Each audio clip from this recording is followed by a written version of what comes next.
یعنی قیامت کی نشانیوں میں سے ایک نشانی یہ بھی ہے کہ بنو امیہ بادشاہ بنیں گے، اور پھر اللہ کے رسول صلی اللہ علیہ وآلہ وسلم نے یہ بھی فرمایا کہ جب بنو امیہ حاکم ہو جائیں گے تو پھر ان کی حکومت جو ہے وہ اس طرح کی ہوگی کہ وہ لوگوں کا مال چھین چھین کر کے کھائیں گے، کاٹ کھانے والی ان کی حکومتیں ہوگی، کتاب اللہ کو وہ پیٹھ کے پیچھے پھینک دیں گے، اللہ رب العزت کے احکامات کی سر عام نافرمانی کریں گے، بلکہ یہاں تک میرے نبی مصطفیٰ کریم رؤوف الرحیم صلی اللہ علیہ وآلہ وسلم نے فرمایا کہ ان کی حکومتوں کے وقت فتنے ایسے ظاہر ہوں گے جیسے کالی رات کے اندر بارش برستی ہے۔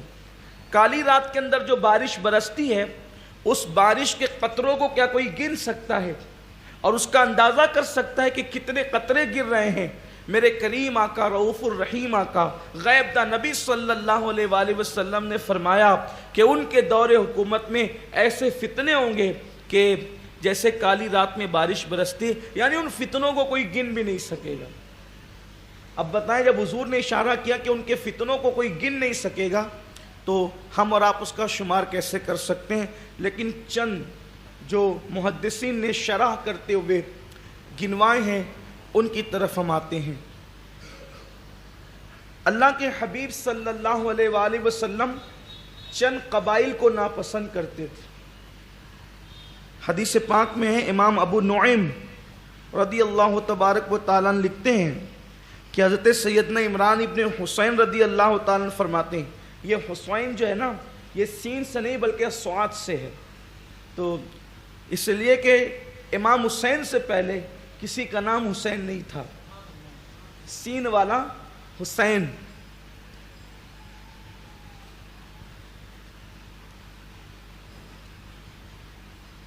تجربہ کیا ہے میں نے نام لکھ لکھ کے، جو لوگ غلط پڑھتے ہیں وہ بھی حسین پڑھتے ہیں۔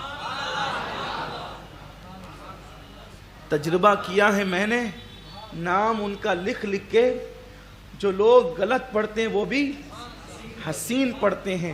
اگر کسی کو نام پڑھنے میں مغالطہ ہو جائے تو زیر کی جگہ اگر زبر لگ جائے یا زبر کی جگہ زیر لگ جائے تو نام بگڑ جاتا ہے نا، نام بگڑ جاتا ہے۔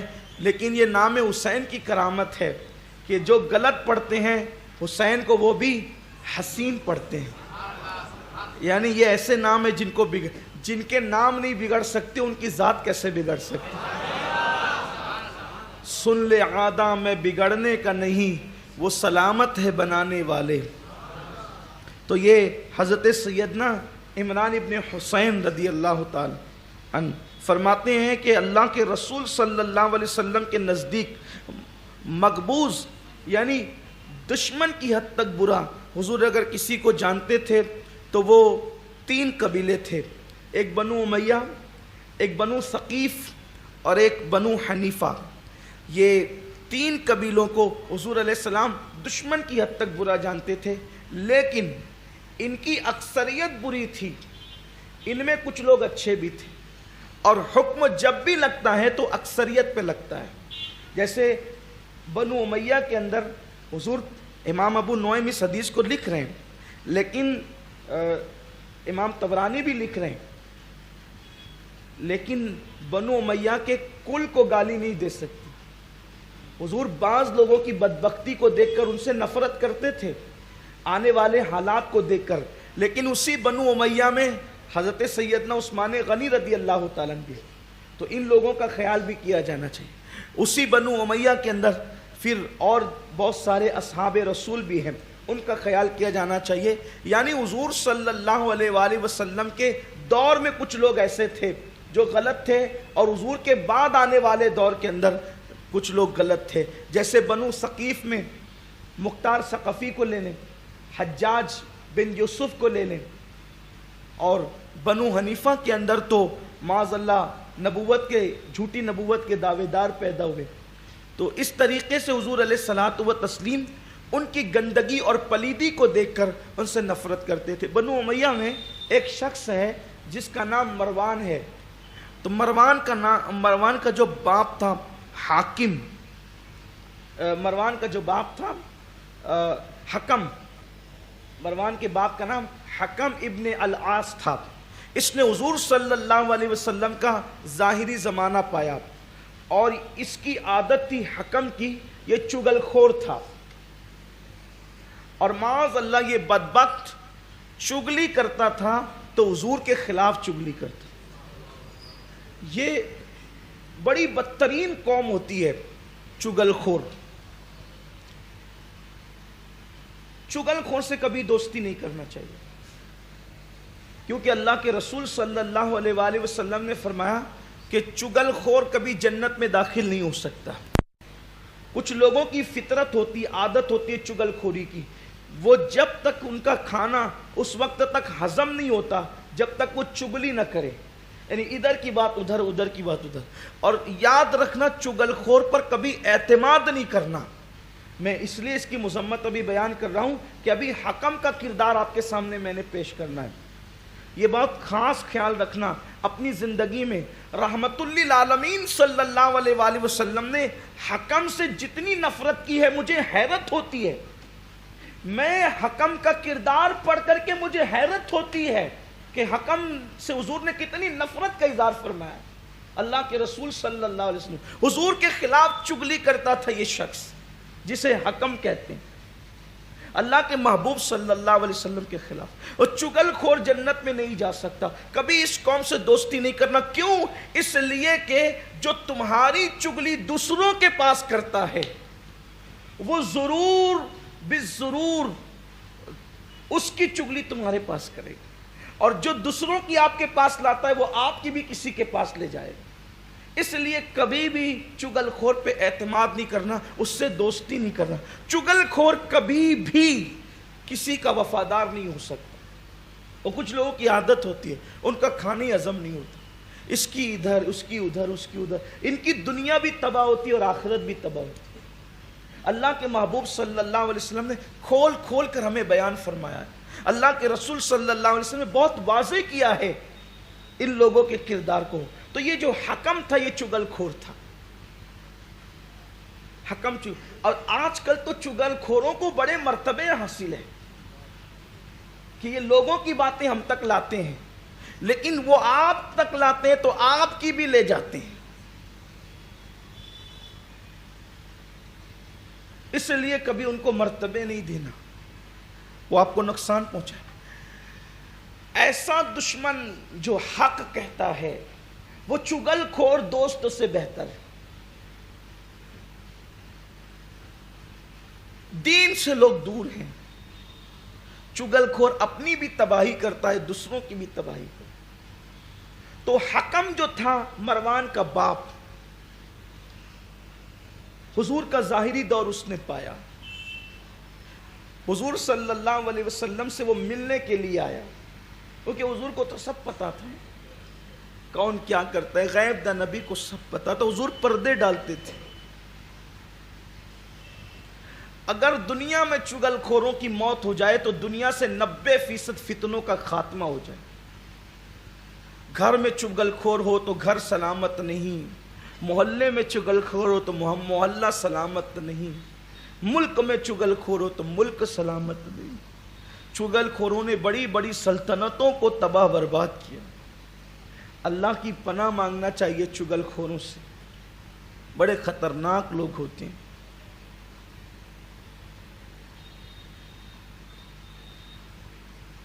ایک دن اللہ کے حبیب صلی اللہ علیہ وآلہ وسلم کی بارگاہ میں مولائے کائنات موجود تھے. حضور نے بلایا علی قریب آؤ، اور قریب بلا کر کے فرمایا کہ کچھ باتیں بتائی، راز کی باتیں. اتنے میں کسی نے تلوار سے حضور کے دروازے پہ دستک دی. تلوار سے دستک دی حضور کے دروازے پہ. حالانکہ صحابہ پہلے تو حضور کے دروازے پہ دستک نہیں دیتے تھے. ادب تھا، صحابہ کا ادب تھا کہ دروازے پہ دستک، حضور کی چوکھٹ پہ دستک نہیں دیتے تھے، بیٹھ جاتے تھے، انتظار کرتے تھے حضور باہر آئیں گے تو ملاقات کریں. بہت ارجنٹ ہوتا تھا، بہت جلدی ہوتا تھا، تو پھر وہ اپنے ناخنوں سے، اپنے جو ناخن تھے اس سے دستک دیتے تھے تاکہ آواز بلند نہ ہو. لا ترفعوا اصواتکم فوق صوت النبی. دیکھیں یہ احتیاط تھی ان کی. ناخنوں سے بھی کوئی دستک ہوتی ہے، لیکن جو وفادار تھے ان کا حال یہ تھا. اور چونکہ حکم ابن العاص اموی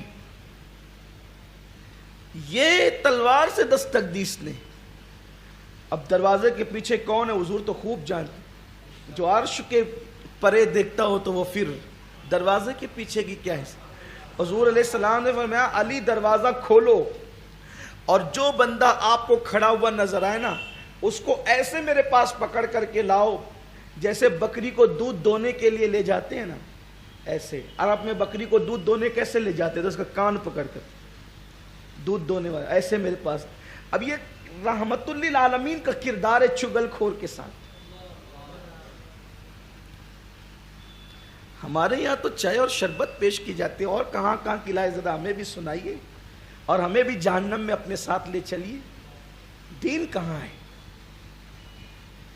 دین پورا واٹس ایپ چگل خوری پر مبتلا ہے.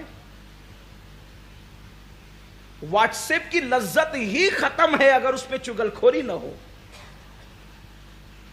لوگوں کو سب کچھ دنیا میں چاہیے، آخرت کی کس کو پڑھیے اللہ ماشاءاللہ. حضور فرماتے ہیں مولا کائنات سے جاؤ اس کو میرے پاس ایسے پکڑ کے لاؤ. حالانکہ اس رسول کو ہم دیکھتے ہیں، مجھے حیرت ہے کہ کافروں کے آنے پہ چادر بچھائی جا رہی، کافروں کے آنے پہ چادر بچھائی ہے. لیکن حضور یہ طریقہ کس انداز کے ساتھ لوگوں کو دکھا رہے تاکہ لوگوں پہچانو ان کو جس سے ہم نفرت کرتے ہیں. آج ہمارے ہوتے ہوئے یہ نفرتوں کا اظہار نہیں کر پاتے مکمل طور پہ کھل کے، لیکن ہمارے بعد یہ جو کریں گے پہلے حضور بے نقاب کر دے کہ پہچانو. مولا کائنات سے کہا کہ اس کو ایسے لا جیسے بکری کو دونے کے لیے دودھ دونے کے لیے لایا جاتا ہے. پھر وہ مولا علی تھے نا، حضور نے کہہ دیا تو پھر وہ کس کی رعایت کرے. دروازہ کھولا تو یہ دکھا، حکم دکھا، وہ پکڑا کان ایسا ہی اور کھینچ کر حضور کی بارگاہ میں. حضور نے فرمایا تجھ پہ لعنت ہو. اب اور بڑی بات، پھر فرمایا تجھ پہ لعنت ہو، پھر فرمایا تجھ پہ لعنت ہو. 3 بار فرمایا. اللہ کے رسول صلی اللہ علیہ وسلم کہا جا ابھی بیٹھ کونے میں، بعد میں تیرے سے بات کریں. پھر اس کے بعد راوی بیان کرتے ہیں کہ وہ بیٹھا رہا. پھر بہت سارے انصار آئے، بہت سارے مہاجرین آئے. حضور ان سے گفتگو کرتے رہے، بات چیت کرتے رہے. اللہ کے رسول صلی اللہ علیہ وآلہ وسلم اور اس کے بعد میرے آقا مصطفیٰ کریم صلی اللہ علیہ وسلم کے صحابہ حضور سے بات کرتے کرتے پھر جو ہے وہ رخصت بھی ہوتے رہے، جاتے بھی رہے آتے بھی رہے، جاتے بھی رہے آتے بھی رہے. پھر اس کے بعد اللہ کے محبوب مصطفیٰ جان رحمت صلی اللہ علیہ وآلہ وسلم نے جب سب سے ملاقات کر لی تو ملاقات کرنے کے بعد اللہ کے پیارے حبیب صلی اللہ علیہ وآلہ وسلم نے فرمایا کہ بلاؤ اس حکم کو. پھر وہ کونے میں بیٹھا ہوا تھا. اللہ کے رسول صلی اللہ علیہ وآلہ وسلم نے حکم ابن العاص کو پھر بلانے کے بعد فرمایا آقا کریم صلی اللہ علیہ وآلہ وسلم نے تجھ پہ لعنت ہو. حضور نے پھر فرمایا تجھ پہ لعنت ہو.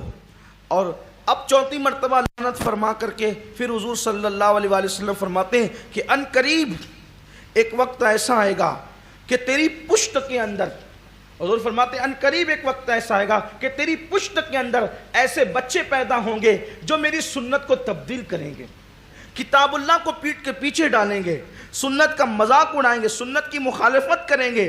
اور ایسے فتین ہوں گے کہ ان کا فتنہ جب اٹھے گا تو ایسے جیسے دھواں آسمانوں سے جا کر کے لگتا ہے ویسے ان کے فتنے جو ہے وہ امت کو اس طریقے سے ہلاک کریں گے. اور اتنے فتنے ان کے دور کے اندر اٹھیں گے کہ لوگ اس کا اندازہ نہیں کر سکتے. پھر اللہ کے رسول صلی اللہ علیہ وسلم نے فرمایا کہ تجھ پہ بھی لعنت ہے اور تیری اولاد پر بھی لعنت ہے. تمہیں دنیا کی نعمتیں تو مل سکتی ہے لیکن آخرت میں تمہیں کچھ نہیں مل سکتا.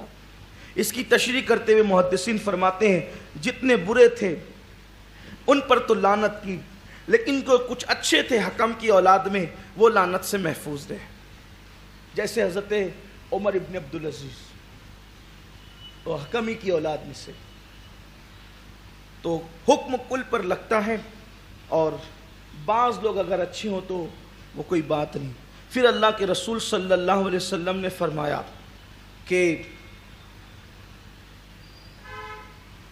مروان کی اولاد میں 4 بادشاہ ہوں گے،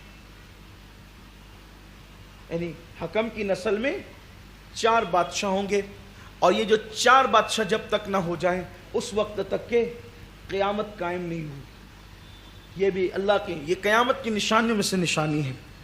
اور پھر حکم کو آقا کریم صلی اللہ علیہ وآلہ وسلم نے جب دیکھا کہ لعنت کرنے کے بعد بھی وہ اپنی شرارتوں سے باز نہیں آتا، تو حضور صلی اللہ علیہ وسلم نے حکم کو مدینہ منورہ سے باہر کر دیا، اس کو تڑی پار کر دیا، شہر بدر کر دیا، جس کو ہم تڑی پار کہتے ہیں، سمجھ گئے نا تڑی پار، شہر بدر کر دیا اس کو، حکم کو اللہ کے رسول صلی اللہ علیہ وسلم نے۔ پھر حضور کے ظاہری دور میں وہ طائف میں پڑا رہا، کبھی مدینہ طیبہ نہیں آیا۔ اس کے بعد صدیق اکبر کا دور آیا تو اس نے گزارش کی کہ میں مدینہ منورہ آنا چاہتا ہوں۔ صدیق اکبر نے فرمایا میرے محبوب نے جب تجھے آنے نہیں دیا تو میں بھی نہیں آنے دوں گا۔ پھر فاروق اعظم کا دور آیا تو گزارش کی کہ آپ مجھے مدینہ شریف میں داخل کر لیں، فرمایا میرے محبوب نے نکالا ہے تو ہم داخل نہیں کر سکتے۔ حضرت عثمان غنی کی نرمی کا فائدہ اٹھا کے اس نے قسم کھائی کہ حضور نے مجھ سے کہا تھا کہ میرے بعد تم مدینے آ جانا۔ حضرت عثمان غنی نرم طبیعت کے آدمی تھے، اس کی جھوٹی قسم پر آپ نے اعتماد کر لیا اور اس کو آنے دیا، اور وہ کیا آیا، اس کا بیٹا مروان بھی آیا، اور اسی سبب سے جو ہے پھر حضرت عثمان غنی کی شہادت کے تانے بانے بنے گئے جو آپ سن چکے ہیں۔ یہ قیامت کی نشانیوں میں سے ایک نشانی ہے۔ اللہ کے رسول صلی اللہ علیہ وآلہ وسلم نے فرمایا کہ جب بنو امیہ کی حکومت ہوگی تو فتنے ایسے ہوں گے جیسے کالی رات میں بارش برستی ہے۔ انہی فتنوں میں سے چند فتنوں کا ذکر کر دیتے ہیں، جیسے حضرت سیدنا امام حسن پاک کی شہادت، اس کا صرف اشارہ کرتے ہیں۔ امام حسن مجتبی علی جدی وعلیہ السلام کی شہادت اس طرح ہوئی کہ امام پاک کو کئی مرتبہ زہر دیا گیا، آپ بار بار سن چکے ہیں، صرف اصول برکت کے لیے اشارتاً گزر رہے ہیں تاکہ کڑی سے کڑی مل جائے، کیونکہ یہ قیامت کی نشانیوں میں سے جو نشانی حضور نے بیان کی ہے اسی سے ہم آگے بڑھتے چلے جائیں گے۔ جب جب انہیں زہر دیا جاتا، کبھی کھجور میں دیا، کبھی شہد میں دیا، اور یہ زہر دینے والا کون ہے آج تک اس کا پتہ نہیں چلا، لیکن دلوایا کہاں سے گیا تھا یہ بات اوپن ہو گئی۔ کھجور میں دیا، شہد میں دیا۔ امام پاک جب زہر کا اثر ظاہر ہوتا تو نانا کے مزار پہ جاتے اور شافع یوم النشور اور شافی و کافی نانا کی بارگاہ میں حاضر ہو کر شفا کی دعا کرتے اور پھر اللہ انہیں شفا دے دیتے۔ لیکن آخری مرتبہ جو زہر دیا گیا وہ ہیرا پیس کر آپ کے مشکیزے میں ڈال دیا گیا اور ہیرا پلا دیا گیا، ہیرے کی کنی پیسی ہوئی۔